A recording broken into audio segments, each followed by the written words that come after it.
ಶಿವ ಕೊಲೆ ಕೇಸ್ಗೆ ಸಂಬಂಧಪಟ್ಟಂತೆ ಜೈಲಿನಿಂದ ಹೊರ ಬಂದಿದ್ರು ಭೈರತಿ ಬಸವರಾಜ್ಗೆ ಮತ್ತೆ ಸಂಕಷ್ಟ ಎದುರಾಗ್ತಾ ಇದೆ. ಕೆಆರ್ ಪುರಂ ಬಿಜೆಪಿ ಶಾಸಕ ಭೈರತಿ ಬಸವರಾಜ್ ಮತ್ತೆ ಟೆನ್ಷನ್ ನಲ್ಲಿದ್ದಾರೆ. ಜಾಮೀನು ಪ್ರಶ್ನಿಸಿ ಹೈಕೋರ್ಟ್ಗೆ ಸಿಐಡಿ ಪೊಲೀಸರು ಅರ್ಜಿಯನ್ನ ಹಾಕಿದ್ದಾರೆ. ಇದೇ ಅವರ ಟೆನ್ಷನ್ಗೆ ಕಾರಣ ಆಗಿರೋದು. ಬೆಕ್ಲೂರು ಶಿವನ ಕೊಲೆ ಕೇಸ್ನಲ್ಲಿ ಜನಪ್ರತಿನಿಧಿಗಳ ನ್ಯಾಯಾಲಯ ಅವರಿಗೆ ಜಾಮೀನನ್ನ ಮಂಜೂರು ಮಾಡಿತ್ತು. ಜಾಮೀನು ಆದೇಶ ರದ್ದುಪಡಿಸುವಂತೆ ಕೋರಿ ಈಗ ಹೈಕೋರ್ಟ್ಗೆ ಅರ್ಜಿಯನ್ನ ಹಾಕಲಾಗಿದೆ. ರೌಡಿ ಶೀಟರ್ ಬೆಕ್ಲೂರು ಶಿವ ಕೊಲೆ ಪ್ರಕರಣ ರಾಜ್ಯ ರಾಜಕೀಯದಲ್ಲಿ ಬಹಳಷ್ಟು ಸಂಚಲನ ಕ್ರಿಯೇಟ್ ಮಾಡಿದಂತಹ ಕೇಸ್ ಅದು. ಇದೇ ಕೇಸ್ನಲ್ಲಿ ಬಂಧನಕ್ಕೊಳಗಾಗಿದ್ದಂಥ ಕೆಆರ್ ಪುರಂ ಶಾಸಕ ಭೈರತಿ ಬಸವರಾಜ್ ಇತ್ತೀಚೆಗಷ್ಟೇ ಬೇಲ್ ಪಡ್ಕೊಂಡು ರಿಲೀಸ್ ಆಗಿದ್ರು. ಇದೀಗ ಜಾಮೀನು ರದ್ದುಪಡಿಸುವಂತೆ ಕೋರಿ ಸಿಐಡಿ ಪೊಲೀಸರು ಹೈಕೋರ್ಟ್ಗೆ ಅರ್ಜಿ ಸಲ್ಲಿಸಿದ್ದಾರೆ.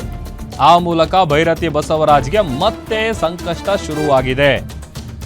Rowdy sheeter Beklur Shiva alias Shivakumar ಕೊಲೆ ಪ್ರಕರಣದಲ್ಲಿ 5ನೇ ಆರೋಪಿಯಾಗಿದ್ದಾರೆ.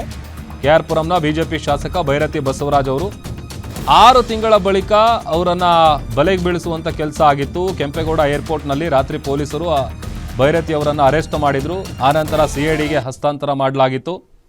7 ದಿನ ಸಿಐಡಿ ಕಸ್ಟಡಿಗೆ ನೀಡಿ 42ನೇ ACJM ಕೋರ್ಟ್ ಜಡ್ಜ್ ಅವರು ಆದೇಶವನ್ನು ಕೊಟ್ಟಿದ್ರು. ಅದಾದ ಮೇಲೆ ಮತ್ತೆ ಜಾಮೀನನ್ನು ಪಡ್ಕೊಂಡು ಇತ್ತೀಚೆಗಷ್ಟೇ ಹೊರಗಡೆ ಬಂದಿದ್ರಲ್ಲ, ಈಗ ಮತ್ತೆ ಅವರಿಗೆ ಸಂಕಷ್ಟ ಎದುರಾಗುವಂತಹ ಎಲ್ಲ ಸಾಧ್ಯತೆಗಳು ಕಾಣಿಸ್ತಾ ಇದೆ.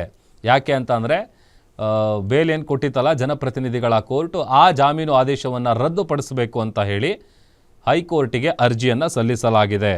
ಆ ಮೂಲಕ ಮತ್ತೆ ಈಗ ಭೈರತಿ ಬಸವರಾಜ್ ಅವರಿಗೆ ದೊಡ್ಡ ಟೆನ್ಷನ್ ಸ್ಟಾರ್ಟ್ ಆಗಿದೆ.